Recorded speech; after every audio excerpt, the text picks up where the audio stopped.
अस्सलाम वालेकुम students, I hope all of you are healthy and safe. आज हम प्रेजेंट इंडेफिनिट टेंस के एक्टिव और पैसिव सीखने जा रहे हैं। तो हम बिल्कुल बेसिक से स्टार्ट करेंगे। That how we will recognise that this is the active और passive of present indefinite tense. तो ठीक है, हम स्टार्ट करते हैं। The sentence in which subject is followed by first form of verb without helping verb is active voice in present indefinite tense. अगर किसी फ़िक्रे में सब्जेक्ट के फ़ौरन बाद फर्स्ट फॉर्म ऑफ वर्ब का इस्तेमाल किया गया है और वहाँ पे कोई भी हेल्पिंग वर्ब इस्तेमाल नहीं किया गया अभी तो ये डिनोट करता है that this is the active voice of present indefinite tense. अगर इस besides all other changes helping verb is am are is use to make passive voice. जब हमने प्रेजेंट इंडेफिनिट टेंस के फ़िक्रों को पैसिव वॉइस में convert करना है तो हम इस एम या आर इन तीनों हेल्पिंग वर्ब्स में से किसी एक का अकॉर्डिंग टू द सब्जेक्ट वो हम इस्तेमाल करेंगे। दैट हम सब्जेक्ट की जगह पे ऑब्जेक्ट को और ऑब्जेक्ट की जगह पे जब सब्जेक्ट को ले आते हैं तो वहाँ पे उस कंडीशन के अकॉर्डिंग हम इज़ एम आर का इस्तेमाल करेंगे। नेक्स्ट जो आपने नोट करना है that I is followed by am, third person singular by is and the rest by are. It means कि आपने अगर आप आई को एज अ सब्जेक्ट यूज़ कर रहे हैं तो वहाँ पे आप एम का इस्तेमाल करेंगे। जब आपका subject he she, third person singular का मतलब है कि जब आपका सब्जेक्ट ही शी इट में से कोई एक है या कोई सिंगल नेम है तब आप इसका इस्तेमाल करेंगे, और बाकी जितने भी आपके सब्जेक्ट्स होंगे वहाँ पे आप आर का इस्तेमाल करेंगे। For example he flies a kite, ये जो है ये आपका एक्टिव वॉइस का टेंस है according to the present indefinite tense. जब हम इसको पैसिव वॉइस में कन्वर्ट करते हैं तो हम लिखते हैं a kite is flown by him. हमने यहाँ पे अ काइट जो ऑब्जेक्ट था उसको स्टार्ट में ले आए हैं। हेल्पिंग वर्ब मैंने बताया था आपको इस एम आर में से कोई एक इस्तेमाल करेंगे। तो यहाँ पे मैंने आपको ये भी बता दिया ऊपर कि थर्ड पर्सन सिंगुलर के साथ हम इसका इस्तेमाल करेंगे, इसलिए हमने यहाँ पे इसका इस्तेमाल किया। फ्लाइज हम जब इसको सिंपल लिखते हैं तो हम इसको फ्लाइज लिखते हैं, लेकिन जब हम इसको थर्ड फॉर्म में कन्वर्ट करेंगे तो हम इसको फ्लॉन लिखेंगे और हम बाय का इजाफा करते हैं और फिर हम अपने ऑब्जेक्ट को लिखते हैं। और मैंने आपको पहले वीडियो में ये भी बताया था कि हम सब्जेक्टिव और ऑब्जेक्टिव केसेस लिखते हैं, तो मैंने आपको वो भी बता दिया था। अब नेक्स्ट आपका सेंटेंस है ही टीचर्स मी। ये एक्टिव वॉइस है। यहाँ पे A stands for active and V for voice, ठीक है। I am taught by him, ये इसका पैसिव वॉइस है, and P stands for passive and V for voice. Third आपका सेंटेंस है you advise them. Active voice का sentence है ये। जब आप इसको पैसिव बनाए पैसिव वॉइस में कन्वर्ट करेंगे then you will write it as they are advise by you. इसी तरह से आपका फोर्थ वाला सेंटेंस है ही ओपन्स द डोर, और पैसिव वॉइस में जब आप उसको लिखेंगे तो आप लिखेंगे the door is open by him, ठीक है। आप ऑब्जेक्ट को पहले लिखेंगे सब्जेक्ट की जगह पे, फिर आप इज़ एम या आर में से किसी एक का इस्तेमाल करेंगे, फिर आप ओपन की थर्ड फॉर्म को लिखेंगे, ओपन बाय का इजाफा करेंगे और आप इसके ऑब्जेक्टिव केस को लिखेंगे यहाँ पे। ये आपका पैसिव वॉइस का सेंटेंस है। इसी तरह से आपका फिफ्थ वाला सेंटेंस है ही सिंग्स अ सॉन्ग, ये एक्टिव वॉइस है। जब आप इसको पैसिव वॉइस में कन्वर्ट करेंगे तो आप इसे ऐसे लिखेंगे a song is song by him. अब इसके बाद हम नेगेटिव सेंटेंसेस करेंगे। ये आपके ऊपर तो सारे अफर्मेटिव सेंटेंसेस हो गए ना, तो अब नेक्स्ट जो है आपका नेगेटिव सेंटेंसेस वाला पोर्शन है। So you need to remember that do और does are replaced with is am are in negative sentences, ठीक है। तो अगर आपने अपने सेंटेंस को नेगेटिव बनाना है तो आप क्या करेंगे, डू और डज की जगह पे आप इज़ एम या आर का इस्तेमाल करेंगे पैसिव वॉइस में, ठीक है। For example the principal does not addresses us, ये आपका एक्टिव वॉइस का नेगेटिव सेंटेंस है। यहाँ पे आपने डज नॉट का इस्तेमाल किया, लेकिन जब आप उसको पैसिव वॉइस बनाएंगे तो हम लिखते हैं we are not addressed by the principal, ठीक है। यहाँ पे हम जो डज और डू को है हम इज़ एम या आर में से जो भी उसका सब्जेक्ट होगा उसके अकॉर्डिंग हम चेंज करते हैं। तो हमने यहाँ पे आर का इस्तेमाल किया है डज की जगह पे। सेकेंड एग्जाम्पल है they do not beat the thief, ये एक्टिव वॉइस का सेंटेंस है।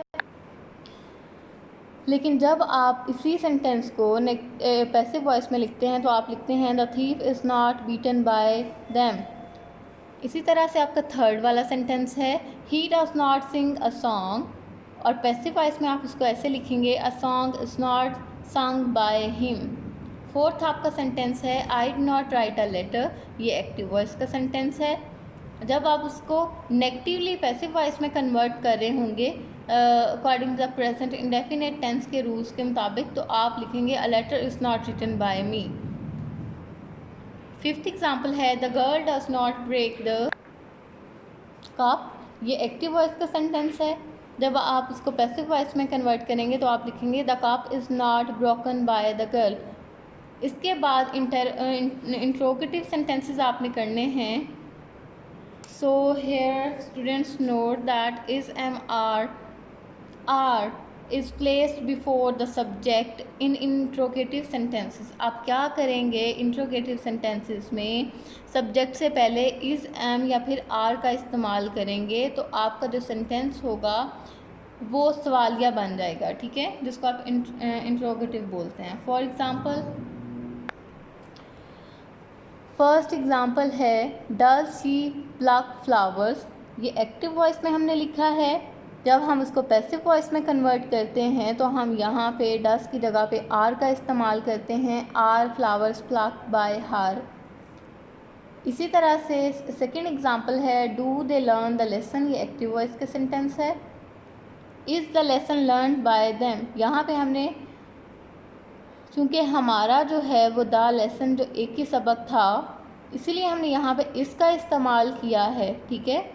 अकॉर्डिंग टू द सब्जेक्ट आपने फिर यहाँ पे हेल्पिंग वर्ब का इस्तेमाल करना है पैसिव वॉइस के सब्जेक्ट के अकॉर्डिंग, क्योंकि यहाँ पे तो आपका ये ऑब्जेक्ट है, लेकिन जब आप पैसिव वॉइस में कन्वर्ट करते हैं तो आपका ऑब्जेक्ट सब्जेक्ट बन जाएगा और जो सब्जेक्ट होगा वो ऑब्जेक्ट हो जाएगा। तो इसलिए बिल्कुल भी कंफ्यूज नहीं होना। जब आप सेंटेंस को लिखेंगे, आप सिंपल पहले इसे लिख के देख लें एक दफ़ा प्रैक्टिस करने के लिए। उसके बाद जब आपको पैसिव वॉइस में आप लिखेंगे तो फिर यहाँ पे जो सब्जेक्ट होगा उसके अकॉर्डिंग आपने इस एम आर का इस्तेमाल करना है, इसलिए हमने यहाँ पे जब उसको पैसिव वॉइस बनाया है तो हमने इसका इस्तेमाल किया है। थर्ड एग्जांपल है, does he sing a song, passive voice में हम इसको ऐसे लिखेंगे, is a song sung by him. अब जब हमने सिंपल इंट्रोगेटिव सेंटेंसेस कर लिए हैं तो नेक्स्ट स्टेप इज़ टू कि हम डबल इंट्रोगेटिव सेंटेंसेस करें। तो उसके लिए question words are used before the helping verb in double interrogative sentences. तो आप क्या करेंगे कि हेल्पिंग वर्ब से पहले हमें पता है कि प्रेजेंट इंडेफिनिट टेंस में जब हम फिक्रे को नेगेटिव या इंट्रोगेटिव बनाते हैं तो सिर्फ डू और डज, ये दो हेल्पिंग वर्ब इस्तेमाल होते हैं। तब आपने ये आपका जो हेल्पिंग वर्ब होगा उससे पहले सिर्फ क्वेश्चन वर्ड लगाना है तो वो डबल इंट्रोगेटिव बन जाएगा, ठीक है। फॉर एग्ज़ाम्पल आपकी फर्स्ट एग्ज़ाम्पल है, when does he write a letter, यहाँ पे ये सिंपल इंट्रोगेटिव सेंटेंस था, लेकिन जब हम इससे पहले क्वेश्चन वर्ड लगा देंगे तो वो डबल इंट्रोगेटिव सेंटेंस बन जाएगा। ये एक्टिव वॉइस का सेंटेंस था, जब हम उसको पैसिव वॉइस में करेंगे तो हम लिखेंगे when is a letter written by him, ठीक है। नेक्स्ट जो है आपका सेंटेंस है, why does he sing a song, ये एक्टिव वॉइस का सेंटेंस है। जब आप उसको पैसिव वॉइस में कन्वर्ट करते हैं तो आप लिखते हैं why is a song sung by him, इसको आपने पैसिव वॉइस में कन्वर्ट कर लिया। आगे मुझे एक बात जो आपके साथ शेयर करनी है कि जब आपने एक्टिव और पैसिव में हु का इस्तेमाल करना है तो आपने उसको बाय हुम के साथ रिप्लेस कर देना है। As it is written over here that who is replaced with by whom, हम हु की जगह पे पैसिव वॉइस बनाते वक्त बाय हुम का इस्तेमाल करते हैं, हु का इस्तेमाल नहीं करते। For example, who rights the play, ये एक्टिव वॉइस का सेंटेंस था, लेकिन जब हम उसको पैसिव वॉइस में लिखेंगे तो we will write it as by whom is the play written, ठीक है। तो हमने हु को बाय हुम के साथ रिप्लेस कर दिया। स्टूडेंट्स, आई होप कि आपको एक्टिव और पैसिव प्रेजेंट इंडेफिनिट टेंस के अकॉर्डिंग समझ आ गए होंगे। आपने रूल्स को बहुत अच्छे तरीके से याद कर लेना है, इसकी बहुत अच्छे तरीके से प्रैक्टिस करनी है और इसको बार बार प्रैक्टिस करते रहें। अगर आपको कोई प्रॉब्लम होगी तो आप वीडियो को दोबारा देख लीजिएगा। I hope it will make sense to you.